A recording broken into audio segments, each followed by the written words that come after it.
আচ্ছা, তোমার প্রশ্নটা হচ্ছে এরকম, জীবনে আমাদের মানে লাইফে, মানুষের লাইফে যারা ক্ষতি করতে চায় তাদেরকে আমরা কিভাবে দেখি? আমরা কি ক্ষিপ্ত হয়ে যায়, প্রতিশোধ নিতে চাই যদি জানি এই লোকটা বা এরা আমার ক্ষতি করছে, বা এই মেয়েটা, এই মহলটা, তাই তো? আচ্ছা, আমার কাছে মনে হয় এই জায়গা, দেখো প্রত্যেকটা মানুষের জীবনে তো ভালো মন্দ নিয়েই আমাদের জীবন, ভালো মানুষ খারাপ মানুষ সবাইকে নিয়ে আমাদের জীবন। তো সবাই এটা যদি বলি না আমার সাথে এরকম হয় নাই, তাহলে এটা মিথ্যে কথা হবে, এটা মিথ্যে কথা। আমাদের সবার লাইফে সবকিছুই আছে, যেমন মিষ্টি, চিনিও আছে, নুনও আছে। তো আমার লাইফে যেরকম ওই যে বললাম সবার লাইফে থাকে। তো এখন এটাকে কিভাবে দেখি? দেখো, প্রথম কথা হচ্ছে যে টোটালি তুমি যদি বুঝে যাও, জেনে যাও, হ্যাঁ এরা হচ্ছে আমার বা আমার পরিবার বা যেটাই হোক আমার ক্ষতি করতে যাচ্ছে বা আমার ভালো যাচ্ছে না, তাহলে প্রথমে এদেরকে অ্যাভয়েড করো। হ্যাঁ, প্রথমে এদেরকে অ্যাভয়েড করো। এখন বলো যে না, অ্যাভয়েড করা সম্ভব না।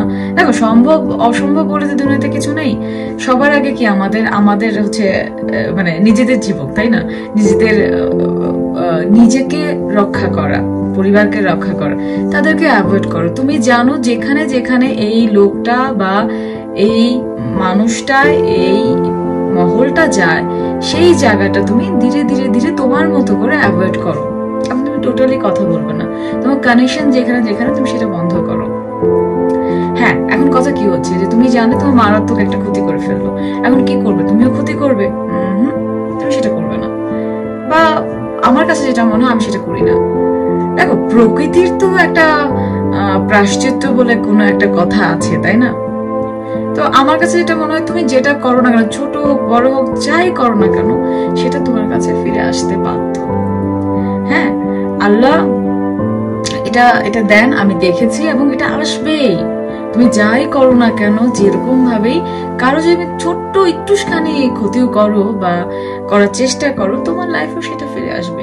সো আমি এটাকে এইভাবে দেখি, যা হচ্ছে আমি সেটা সময়ের উপর ছেড়ে দেই। যে আমি যদি সেটা পাপের, সে যেটা করেছে সত্যি সেটার জন্য দায়ী থাকি, তাহলে সেটা সঠিক। আর যদি না হয়, আমি তো যদি অনেক সময় হয় না, মনের ভুলে আমাদের অনেক কিছু হয়ে যায়, তাহলে সেটা প্রকৃতির কাছে ছেড়ে দাও। প্রতিশোধ কখনোই একটা ভালো উপায় নয়, কখনোই ভালো উপায় নয়। তো এটা আমার ক্ষেত্রে হয়, আমি তাদেরকে অ্যাভয়েড করি এবং তাদের সময় বুঝিয়ে দিই। আমার লাইফে অনেক হয়েছে এরকম, যারা আমাকে ভুল বুঝেছে, হ্যাঁ, যারা আমাকে মানে বিনা কারণে সময় কিনা তাদেরকে বুঝিয়ে দিয়েছে, এবং আমার কাছে তারা সরি বলেছে বা সরি বলেনি, বা কানে শুনেছি তারা কাউকে না কাউকে বলেছে বা কোথাও না কোথাও। আর সবসময় যে বলতেই হবে, জানতেই হবে তাও না, সময় মানুষকে শিখিয়ে দেয়। সো সময় উপর ছেড়ে দাও, আর কিছুই না, এটাই। Thank you.